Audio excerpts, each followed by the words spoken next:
So, gentlemen, it's another game recap of Men in Stripes, and we're talking a tie today. Not a win, not a loss, a tie. Some might say it's the best thing that could have happened to us. Some might say it's the worst thing that could have happened to the Who Days.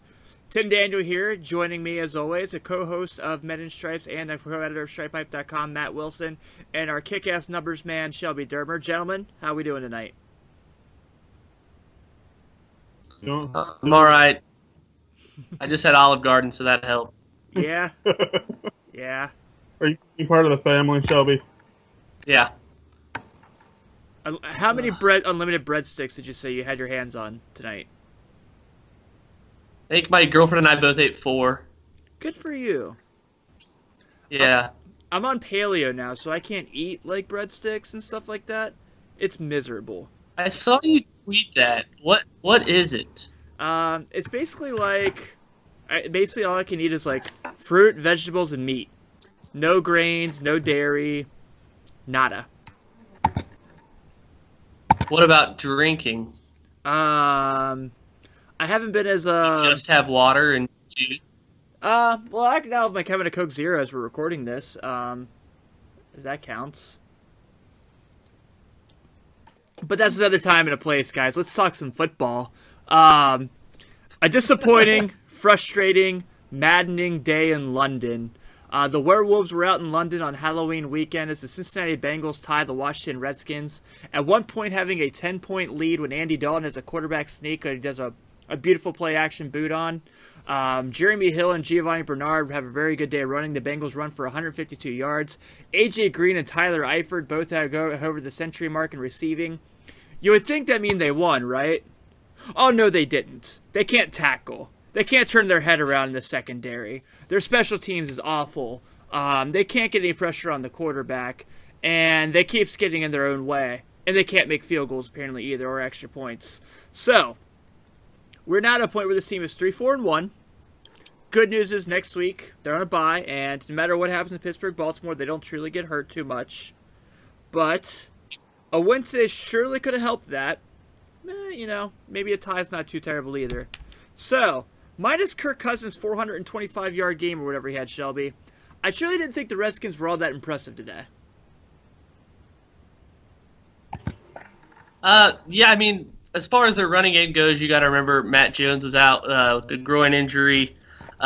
This Robert Kelly guy, I mean, he found pretty good running lanes. I think he went for 87 on 21, so, I mean, a little over 4 yards a pop there. Scored his first touchdown.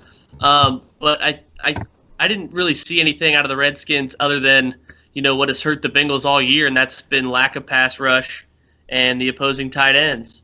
Vernon Davis and Jordan Reed went for 14 catches, combined for 192 yards, and Jordan Reed had that touchdown. And I think, yeah, one of your things you said there was exactly right, lack of pass rush and poor tackling. And, it shows the Bengals have gotten carved up by Trevor Siemian, Dak Prescott, now Kirk Cousins, and Ben Roethlisberger and Tom Brady. So good quarterbacks, and they're going to pick you apart when you can't get any pressure in their face. Yeah. Go ahead, Matt. I'll say, and when I'll say this, Geno Atkins got a sack. I was happy to see Geno finally get on the sack board there. But I like some of the stuff that they were doing in terms of they were actually at least bringing more pressure, or at least bringing more people. In turn, you're going to see, especially early on, in a system that obviously Paul Gunther hasn't really, Ken Zampese hasn't really implemented. No, I was right, Paul Gunther. Hi. I'm really going off tonight. But Paul Gunther really hasn't enacted as much. And that's pressure. I mean, he's used to sending 3 to 4 guys and calling it a day. And so, it's going to take. There's going to be some learning curves of the system again, especially when he's gotten rid of the Mike Zimmer style of defense and trying his own. And yeah, this was the first time we actually saw them pressure more consistently. Yeah, they did. That was nice. I think they said they blitzed more in that game than they had in their entire 7 games before combined. I think was one of the stats. Then again, Fox stats were completely awful that whole game. Like, anything they said it was a stat or, like, they had on the line, it was, like, wrong. There was that thing that was, like, dude, what was the one? It was, like, Andy Dalton's last game-winning drive. November 27th. It said Andy Dalton's last game-winning drive was December 29th of 2015 against New England. The only thing wrong with that is they didn't play New England last year. And also Dalton got hurt on the 13th and didn't play again. So that was awful. I mean, I don't even know what they were going for with that because the Bengals didn't play on the 29th. It was weird. Fox see the Bengals, though? Huh? How many times does Fox see the Bengals, though? Doesn't matter. The last time was the Rams last year, I think. The Rams last year, and prior to that was Seattle. Was Fox's game of the week, I believe. We can give them a pass for the fact that they absolutely stink at doing anything AFC, right? No. You have a production. Well, John Lynch didn't know who Jeremy Hill was. Jeremy Bell. And Kirkpatrick got burned by Deshaun Jackson, and he called him ass. Oh, it was terrible. Yeah. I didn't even catch that. That's the sad part. And then before the game even starts, Kirk Menefee goes, it's a big thing the Bengals have Tyler Eifert back because their tight ends don't have any catches this year. And I'm like, what? No! That's the dumbest thing ever. That was funny because Dalton's second completion went to Tyler Kroft. And then he never got it past the rest of the game. I really hope that Michael Strahan stayed in bed after picking Washington and then finding out that the game was that close. Him and his little his monogrammed robe. Yeah. And for the record, Rob Riggle needs to not be on television anymore. That was annoying and terrible. But let's get to it, Which guys. one was that? That was like the opening thing where they did a press conference in Britain, and he was like wearing all American stuff. Like, Rob Riggle's not funny, people. Can we just like go ahead and admit that yet? Like, since Step Brothers... where he like... Yeah. He hasn't been funny since like Step Brothers. Let's be honest here. Matt's I think you're right there. Yeah, Matt's like, that's a good point. But let's get back to the game here. So, Josh Norman... Well, I think he's pretty funny, 21 Jump Street, but okay. Okay, fair point. Okay, I'll give you that. That's a good one, yeah. But let's talk about AJ Green against Josh Norman there in this game. So Josh Norman constantly complaining over and over and over and over again about how many penalties were called on him, but like, they were definitely well justified. How many times did he hit AJ in the face off the snap? How many times did he grab him as well as in the air? How many times, like, not to mention he got away with a couple holding calls and that weren't called, like. And, you know, the fact that he was like, I was like, you know, he tried to say, like, he competed with A.J. Green. He did not compete with A.J. Green today. Like, 121 yards on 9 catches. Like, A.J. was another unstoppable day for A.J. Green. And I appreciate it because I'm really tired. I'm not a fan of Josh Norman's act. And I think that he was kind of proven to the point that we've seen so far this year is, like, maybe he just had one outstanding year in Carolina. But, like, yeah, A.J. Green definitely exposed his game quite a bit today. Yeah. Yeah.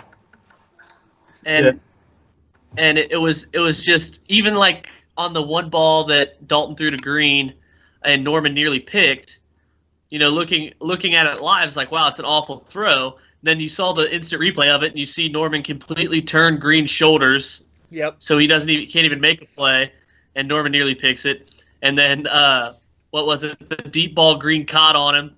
And, like, every deep ball, I know Dalton missed a few, whether it was just he underthrew him or I think one of the times he got hit as he threw. But the one ball he underthrew Green, and you see Norman's, like, has AJ's right hand pinned back behind his back. I was like, that was every time. And you know, he got called for 5 penalties, and I think 4 – maybe all 5 of them were illegal hands to the face. Right. And the Fox goes to the replay, let's check it out. And, yeah, they're like, let's check it out. And sure enough, as soon as Green moved off the line of scrimmage, Norman had his hand up and underneath his face mask. It's like, I don't know what he's complaining about. Like, look at the film. But Norman, yeah, he was the beneficiary of a outstanding Carolina defense. And now it makes him look even better that Carolina's defense is terrible now.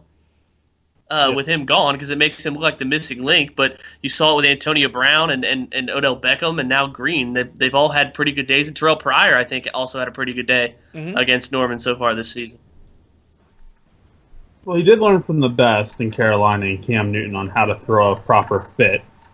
I don't know what was worse, the play of Josh Norman or the fact that A.J. Green didn't even know that England was on an island. That was funny, at least. That was hilarious. I will say that. But Josh Norman was terrible, which I think I'm glad that they kind of kept A.J. Green on the side of Josh Norman. I know I said on Thursday that I was looking forward to Josh Norman staying in place, but Josh Norman really was a catalyst for this team, and he really did damage more than anything else. And so, the Bengals definitely benefited from him being out there and being on A.J. Green, and he got called for things that I don't think he really got called for last year, but we did see.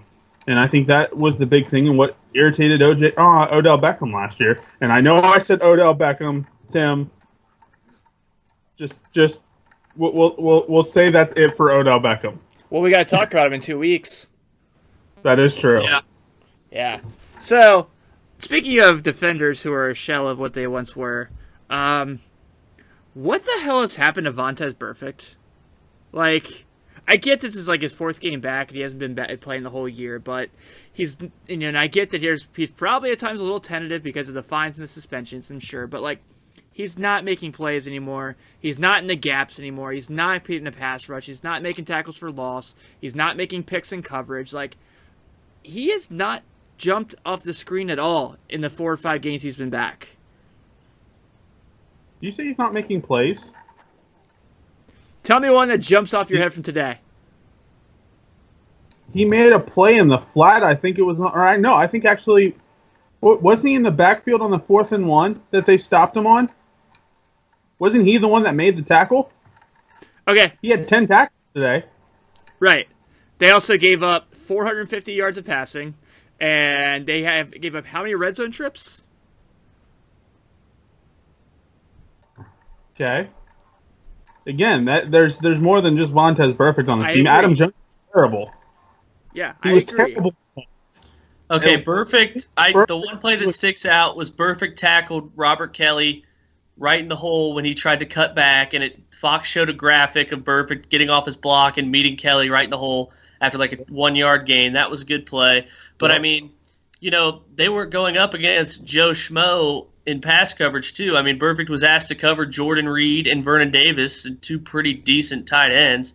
And, one time Burfict got burned on the he held Jordan Reed because Kirk Cousins had a great play action fake. But I mean, as far as what's happening to him, I mean, his number still shows up in the stat sheet a fair amount. I don't know how many tackles did he have today, Matt? 10. 10. Okay, but I don't know. Maybe he is playing tentative after what happened in that wild card game. But I definitely agree with you to some. And also, he was hurt today. True. He left the field, came back. But maybe it is tentativeness from what happened in the playoff loss to Pittsburgh, and maybe it's just getting back into game shape after missing the first three games of the season. I mean, that could very well be the case. It's frustrating to see because I do think he is like a super talent, especially in days when when the season we've had with this defense so far, like especially a game like today, like we didn't hear Carlos Dunlap's name called until he tipped that pass that Will Clark almost picked. Yeah. Like, those guys you feel like you can count on in this defense, you haven't seen them step up. Ray Malaluga, I mean, I know he took a couple injury plays off today.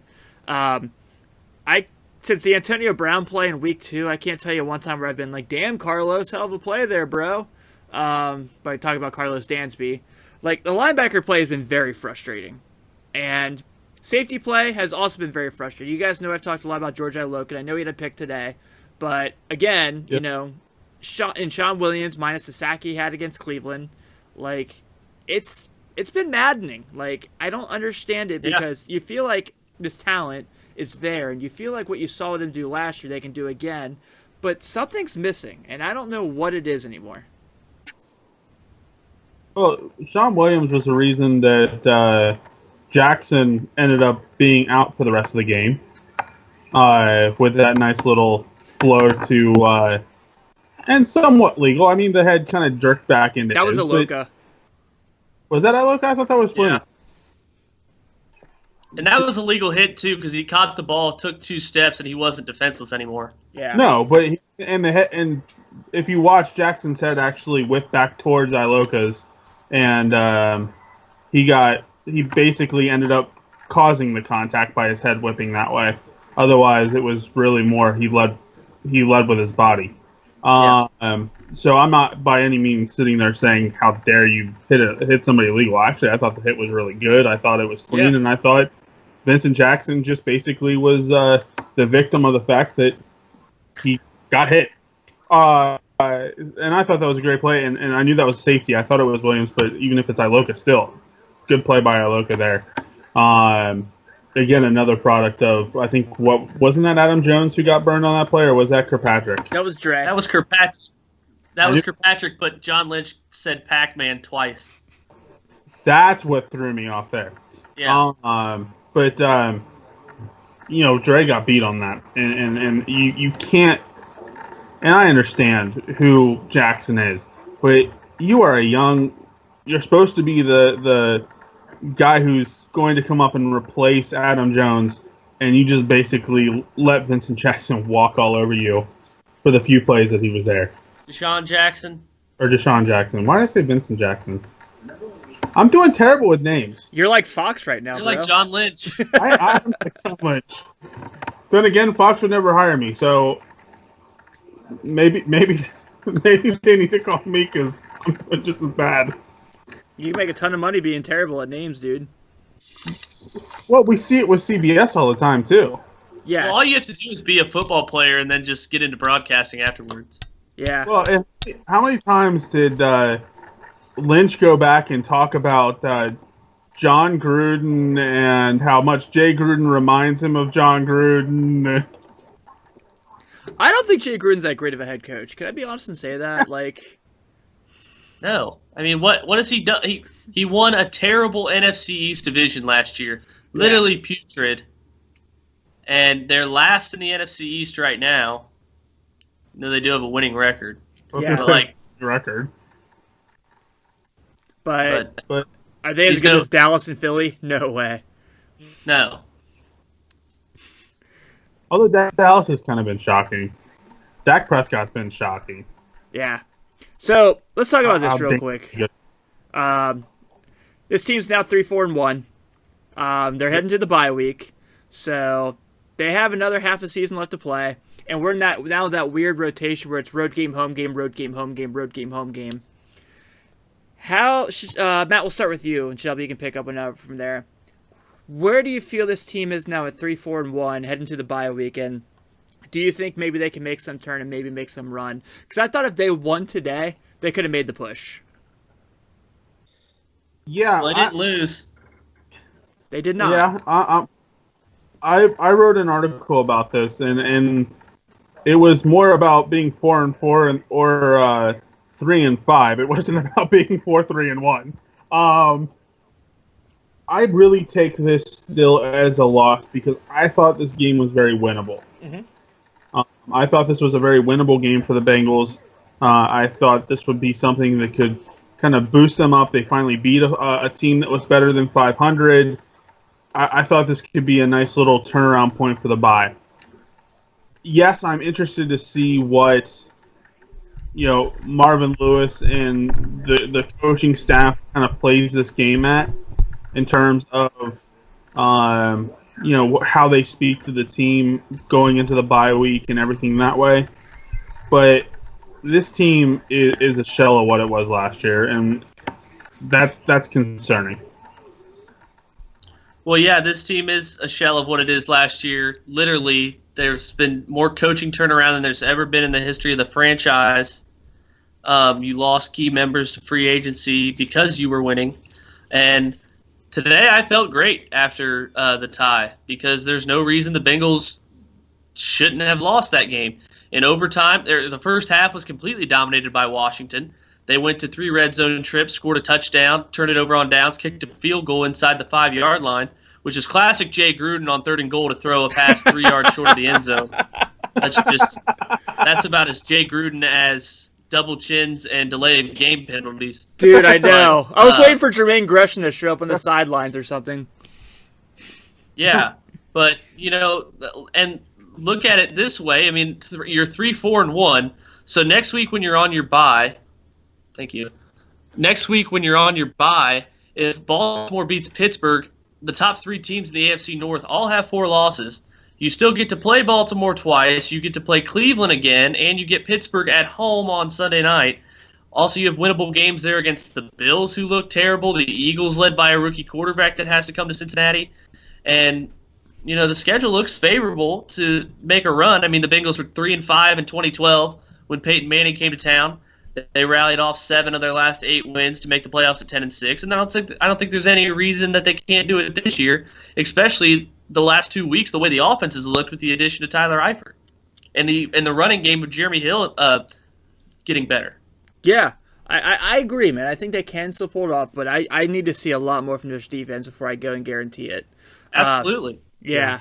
I mean, don't get me wrong. Like, I feel good about next year's defense already because you got to plan for Andrew Billings and William Jackson to be out there. But we're a long way away from next year at this point.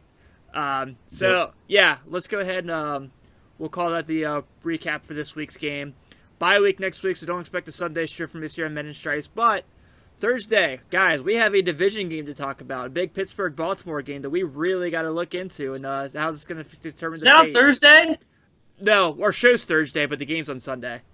Oh, okay, thank God. No, we get terrible games on Thursday. You know this. Like, we get the Niners and, the Rams or something on Thursdays and stuff Titans, like that. Jags. We got Tampa Bay Buccaneers against the Atlanta Falcons this week. So Matt You can Ryan... see Vincent Jackson play. Or is that Deshaun Jackson? So you have Jameis Winston versus Matt Ryan with the supposed. If you ask every Falcons fan, they'll tell you Julio Jones is supposedly the best wide receiver. I think it's 1A, 1B right now, honestly. I haven't even seen what he did today. I haven't 3 either. for 29. He got hurt. Oh. He went 3 for 29, and AJ did what? 9 for 121. 9 for... Yeah.